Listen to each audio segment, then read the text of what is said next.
महात्मा गांधी के बारे में कथा आती है कि महात्मा गांधी दक्षिण अफ्रीका से बैरिस्टर की पढ़ाई पढ़ के आए।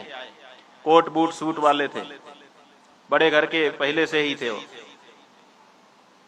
और भारत में आकर के राजनीति थोड़ी सी शुरू की। और उसी समय उनको बिहार के पश्चिम चंपारण जिले में जाने का अवसर आया। तो किसी घर में उनको रुकने का मौका मिला कि हम वहां पर उस घर में जाएंगे। और जब गांधी जी उस घर में गए तो जो माता थी वो आई और वो गांधी जी के पैर छू करके मिली और मिल करके घर में चली गई। और थोड़ी देर में बहू आई, बहू ने उनका चरण स्पर्श किया, फिर वो भी चली गई।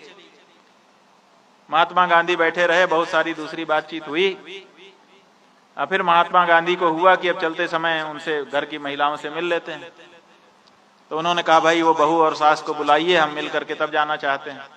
उनके मन में था कि कुछ उपहार वगैरह देके जाएंगे। तो बहू और सास को बुलाया तो फिर बहू आई। उन्होंने कहा सास को भी बुलाओ। तो वो घर में गई। थोड़ी देर के बाद फिर सास आई। महात्मा गांधी समझ नहीं पा रहे थे कि क्या मामला है। महात्मा गांधी ने कहा दोनों लोग साथ में आओ, हमको फोटो खींचना है इनके साथ। तब घर के मालिक ने हाथ जोड़ करके खड़े होकर के गांधी जी से कहा, गांधी जी ये संभव नहीं है, अब चलिए अपने लोग चलते हैं। गांधी जी ने कहा क्या बात, क्यों नहीं चल सकते? तो उसने आग्रह करने पर बताया कि ये संभव नहीं है कि दोनों एक साथ आपके सामने आ सकें, क्योंकि हमारे घर में एक ही साड़ी है। जब बहू पहनती है तब वो बाहर आती है, और जब सास को आना होता है तो बहू घर के अंदर हो जाती है और साड़ी निकाल करके सास को देती है। सास उसी साड़ी को लपेट करके तब बाहर आकर के व्यवहार करती है। दो साड़ी हमारे घर में नहीं है। गांधी जी की आंखों से आंसू बहने लगे। ये है हमारे देश की परिस्थिति, और मैं कोट बूट सूट पहन करके राजा बन के घूम रहा हूं। कहते हैं गांधी जी ने वहीं पर अपना कोट उतारा, अपना शर्ट भी उतारा, टाई भी उतारी, और कहा कि तुम्हारे घर में जो कपड़ा हो वो हमको दो। तो उनके घर में और कुछ था नहीं, मार्किन था, वही चलता था। मार्किन का टुकड़ा लेकर के आया वो घर वाला, और गांधी जी ने अपने सब कपड़े उतार करके उसी घर में फेंक दिए और वही मार्किन लपेट लिया और पूरे जीवन उसी को लपेटे रहे।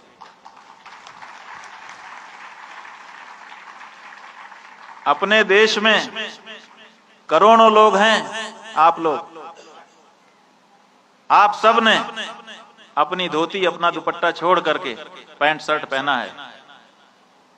ये केवल गांधी है जिसने पैंट शर्ट उतार करके आपका धोती और दुपट्टा पहना है। ऐसे ही उनको कोई महात्मा नहीं स्वीकार कर लिया गया, ऐसे ही वो राष्ट्रपिता नहीं हो गए हैं।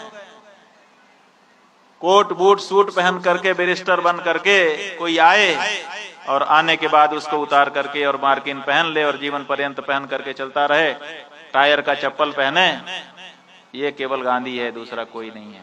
इतना बड़ा उनका त्याग। ये जो परिस्थितियां हैं ये प्रभावित करती हैं लोगों को। इस घटना ने, गांधी जी को घटना ने प्रभावित किया और गांधी जी के आचरण ने पूरे देश को प्रभावित किया। और परिणाम यह हुआ कि देश में विदेशी कपड़ों की होली जलाई गई।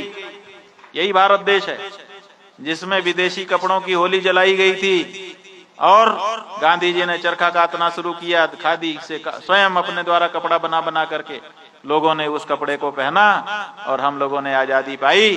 और आजादी पा करके अब हर चीज हमको विदेशी चाहिए। गांधी को गाली नहीं तो और क्या है, भारत को गाली नहीं तो और क्या है, आजादी को गाली नहीं तो और क्या है। तो कुछ होना कुछ था और हो कुछ गया। ऐसा हमारा रास्ता बिगड़ा है कि हम कहां जाने वाले थे और कहां जाकर के बजा रहे हैं कह नहीं सकते। हमने अपना रास्ता स्वयं बनाया था और अब हम अंधे हो गए हैं। विदेशी हमको जहां पे ले जाना चाहता है उसके कंधे पे हाथ रखे, हम वहीं जाने को तैयार हैं, भले गड्ढे में गिराए कोई बात नहीं। तो ये परिस्थिति है।